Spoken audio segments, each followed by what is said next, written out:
Hi guys, welcome to our cooking. ಇವತ್ತು ನಾವು ಕೇವಲ 4 ಇಂಗ್ರೀಡಿಯೆಂಟ್ಸ್ನ ಯೂಸ್ ಮಾಡಿಕೊಂಡು ಮನೆಯಲ್ಲಿಯೇ ಅತಿ ಸುಲಭವಾಗಿ ಕಲಾಕಂಡ್ ಸ್ವೀಟನ್ನು ಹೇಗೆ ಮಾಡೋದು ಅಂತ ತಿಳಿಸ್ಕೊಡ್ತಿದ್ದೀನಿ. ಮೊದಲಿಗೆ ನಾವಿಲ್ಲಿ ಅರ್ಧ ಲೀಟ್ರಷ್ಟು ಹಾಲನ್ನು ತಗೊಂಡಿದ್ದೀವಿ. ಇದನ್ನು 1/4 ಲೀಟರ್ ಬರೋ ತನಕ ಮೀಡಿಯಂ ಫ್ಲೇಮಲ್ಲಿ ಚೆನ್ನಾಗಿ ಕುದಿಸ್ಕೊಳ್ಬೇಕು. ಹಾಲು ಈ ರೀತಿ ಆದ ಮೇಲೆ ಅದಕ್ಕೆ 1 ಸ್ಪೂನಷ್ಟು ನಿಂಬೆ ರಸವನ್ನು ಆ್ಯಡ್ ಮಾಡಬೇಕು.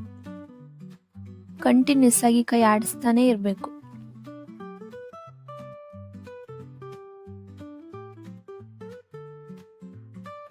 ನೀವು ಎಷ್ಟು ಸ್ವೀಟನ್ನು ಇಷ್ಟಪಡ್ತೀರೋ ಅಷ್ಟು ಶುಗರನ್ನು ಆ್ಯಡ್ ಮಾಡ್ಕೊಳ್ಳಿ.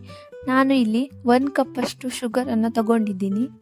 ಇದಕ್ಕೆ ಶುಗರ್ ಆ್ಯಡ್ ಮಾಡಿದ ತಕ್ಷಣ ಕಂಟಿನ್ಯೂಸ್ ಆಗಿ ಕೈ ಆಡಿಸ್ತಾ ಇರಬೇಕು, ಆರೆಲ್ಸ್ ಇದು ಸೀದೋಗೋ ಚಾನ್ಸಸ್ ಇರುತ್ತೆ. ನಂತರ ಈ ಕಲರ್ಗೆ ಟರ್ನ್ ಆದಮೇಲೆ 2 ಸ್ಪೂನಷ್ಟು ತುಪ್ಪ ಹಾಕ್ಕೊಳ್ಳಿ.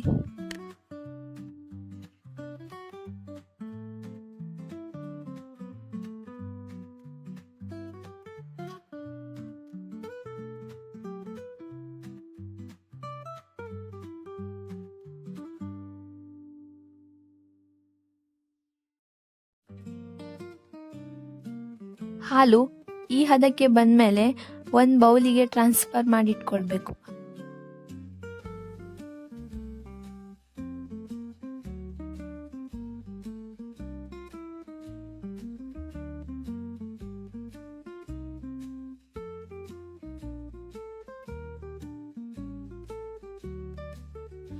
ಬೌಲಿಗೆ ಟ್ರಾನ್ಸ್ಫರ್ ಮಾಡ್ಕೊಂಡಿರುವಂತಹ ಸ್ವೀಟನ್ನು 5 ಮಿನಿಟ್ಸ್ ಆರಲಿಕ್ಕೆ ಬಿಡಿ. ಇದಕ್ಕೆ ನೀವು ನಿಮ್ಗೆ ಇಷ್ಟವಾಗಿರುವಂತಹ ಯಾವುದೇ ಡ್ರೈ ಫ್ರೂಟ್ಸ್ನ ಆ್ಯಡ್ ಮಾಡ್ಕೊಳ್ಬೋದು.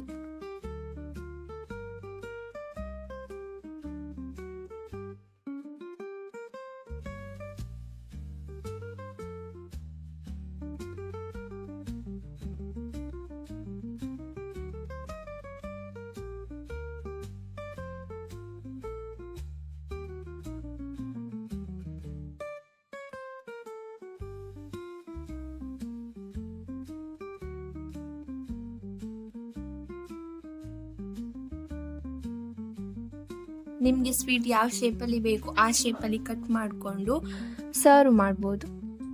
ಈ ರೀತಿಯಾಗಿ ಸಿಂಪಲ್ ಹಾಗೂ ಟೇಸ್ಟಿ ಕಲಾಕಂಡ್ ಸ್ವೀಟ್ ಮನೆಯಲ್ಲಿಯೇ ತಯಾರಿಸ್ಕೊಳ್ಬೋದು.